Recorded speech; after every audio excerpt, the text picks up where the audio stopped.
गांव में जनपद मुजफ्फरनगर में भारतीय किसान मजदूर संयुक्त मोर्चा द्वारा विभिन्न मांगों को लेकर मीनाक्षी चौक स्थित कार्यालय से पैदल मार्च करते हुए महावीर चौक से प्रकाश चौक होते हुए कचहरी परिसर पहुंचकर प्रदर्शन कर महामहिम राष्ट्रपति के नाम जिला अधिकारी को ज्ञापन सौंपा। भारतीय किसान मजदूर संयुक्त मोर्चा के राष्ट्रीय अध्यक्ष मोहम्मद शाह आलम ने बताया, किसानों की बहुत सी समस्याएं हैं। गन्ना मूल्य MSP पर गारंटी का कानून बनाया जाए, किसानों को खाद बीज व कीटनाशक दवाइयों में 50% की छूट दी जाए, वृद्धा पेंशन पूरे देश में 5,000 रुपए प्रति माह की जाए, अन्य राज्यों की भांति घरेलू बिजली और उत्तर प्रदेश में भी 200 यूनिट फ्री की जाए, किसान आयोग का गठन किया जाए, जनपद मुजफ्फरनगर में हायर सेंटर हॉस्पिटल शीघ्र बनवाया जाए, शिक्षा व चिकित्सा एक समान हो वे दोनों का निजीकरण समाप्त हो, 2024 के लोकसभा चुनाव EVM मशीन से न होकर बैलेट पेपर से कराए जाए, बेरोजगार युवाओं के लिए नौकरी के नए नए स्रोत लागू कर नौकरी दी जाए, जिस प्रकार ऐसी सरकार जो हर वर्ग हर क्षेत्र को लेकर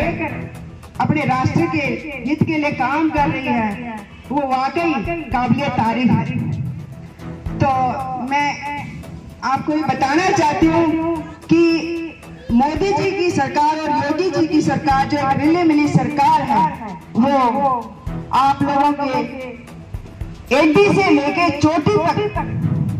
का जो ध्यान रखती है, ऐसी सरकार हमारी मोदी जी और योगी जी की सरकार है। तो जैसे आप सभी जानते हैं, हमारे माननीय प्रधानमंत्री नरेंद्र मोदी जी कोई भी छोटे से छोटा बड़े से बड़े काम में हस्तक्षेप करते हैं और एक उनके लिए बहुत अच्छी मतलब बात यह है, चाहे किसी बच्चे के एग्जाम डेज हो, लाइक 12वीं के एग्जाम जब होते हैं, तो मोदी जी अपनी मन की बात के माध्यम से जो बच्चों का मनोबल बढ़ाते हैं, वो एक बहुत ही सराहनीय है। आप सभी भली भांति जानते हैं कि गरीबों के लिए, बेसहारा लोगों के लिए घर बनवाने का, बिजली देने का, राशन भरने का और स्पेशली हमारी माताएं बहनों के लिए जो एक शौचालय का एक बहुत बड़ा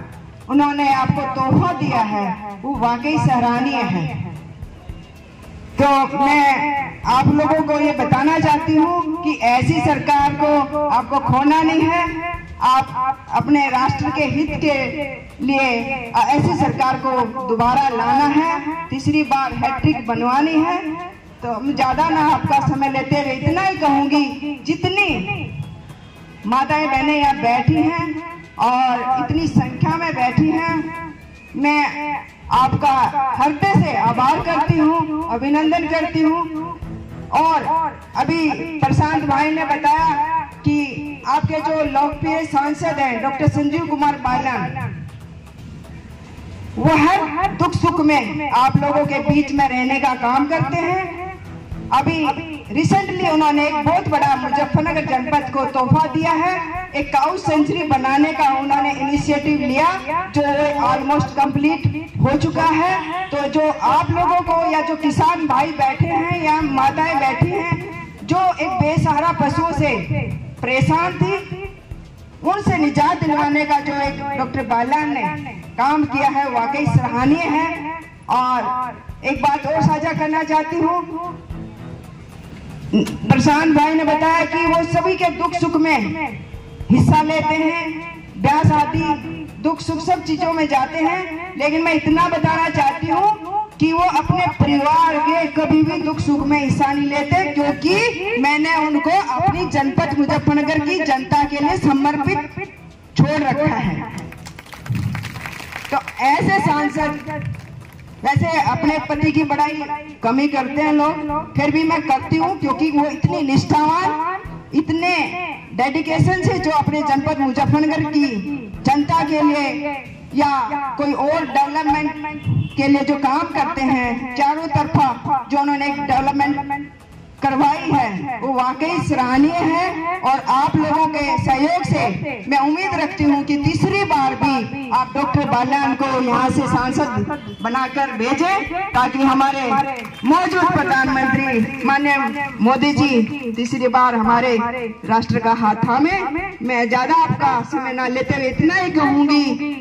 कि आप सभी का तहे दिल से धन्यवाद, अभिनंदन। जय हिंद, जय भारत। देश प्रदेश में लॉ एंड ऑर्डर की मजबूती से लागू कर क्राइम को नियंत्रण किया गया है। इस प्रकार बढ़ती महंगाई पर भी नियंत्रण